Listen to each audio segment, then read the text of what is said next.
ইসলামী আন্দোলন বাংলাদেশ নারায়ণগঞ্জ জেলা এবং মহানগরীতে আয়োজিত আজকের এই বিক্ষোভ মিছিল পূর্ব সমাবেশের সম্মানিত সভাপতি উপস্থিত আছেন বিক্ষিপ্ত জনতা।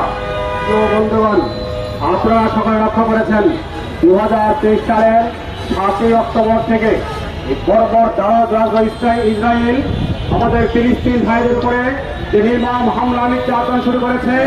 গত 2 বছরের পরিসংখ্যানে বলে প্রায় ফিলিস্তিনের 48,000 নারী পুরুষকে তারা হত্যা করেছে।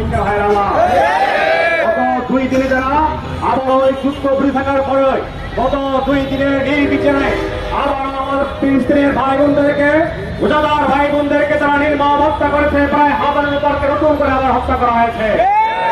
আমরা স্পষ্ট করে বলে দিতে চাই, যারা বিশ্ব মোড়ল আমেরিকা, ইউরোপীয় ইউনিয়ন, জাতিসংঘ, আরব লীগ, মুসলিম সংঘ, জাতিসংঘ সহ যে সংস্থাগুলো রয়েছেন, যারা সভ্যতার সবক দেন, যারা সভ্যতার পুলিয়া উড়ান, আজকে ফিলিস্তিনে মুসলমান মার খাচ্ছে, হত্যা হচ্ছে, আজকে সভ্যতার পুলি কোথায় হারিয়ে গিয়েছে?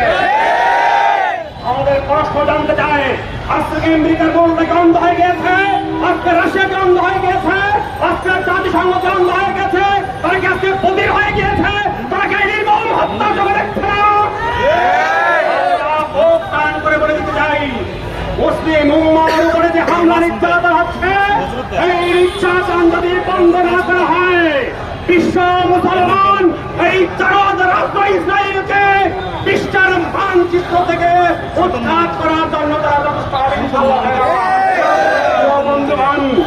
আমরা দেখেছি কয়েকদিন আগে ভারতের নাগরপুরে মুসলমানদের উপরে হোলি খেলার নামে রং মাখানোর পরে মুসলমানদের উপরে নির্যাতন করা হলো। মুসলমানদের বাড়িঘর, মুসলমানদের মসজিদকে তারা ভেঙে দেওয়া হলো। অথচ সেই সময় আমেরিকার গোয়েন্দা সংস্থা তিনি বললেন কি? তিনি বললেন বাংলাদেশে নাকি ধর্মীয় সম্প্রদায় সম্প্রীতি সম্প্রদায়ের মধ্যে হিন্দু সম্প্রদায়ের উপরে হামলা হচ্ছে, নির্যাতন হচ্ছে। অথচ তার উপস্থিতিতেই ভারতে মুসলমানদের নিধন করা হচ্ছে। এই বিষয়ে তাদের কোনো বক্তব্য নেই। আমরা স্পষ্ট করে বলে দিতে চাই, আজকের এই বাংলাদেশকে যারা অস্থিতিশীল করতে চায়, আমার মুসলমানদের যারা অস্থিতিশীল করতে চায়, এই কোন শক্তি বাংলাদেশে আরম্ভ আপনারা দেখেছেন একের পর এক চক্রান্ত হচ্ছে, নতুন চক্রান্ত আবিষ্কার করা হয়েছে, আওয়ামী লীগকে পুনর্বাসন করার চেষ্টা করা হচ্ছে। একদম স্পষ্ট কথাবার্তা, কোন স্বৈরাচারকে বাংলার মানুষ আর গ্রহণ করবে না। যদি স্বৈরাচারকে কেউ তারাবি করতে চায়, তাদেরকে নিঃশ্বাস করতে চায়, পুনর্বাসন করতে চায়, আমরা তাদের বিরুদ্ধে রুখে দাঁড়াবো। সংগ্রামে আপনাদের উপস্থিতি কামনা করে আমি আমার বক্তব্য শেষ করছি। ওয়াকিদ আলহামদুলিল্লাহ রাব্বিল আলামিন।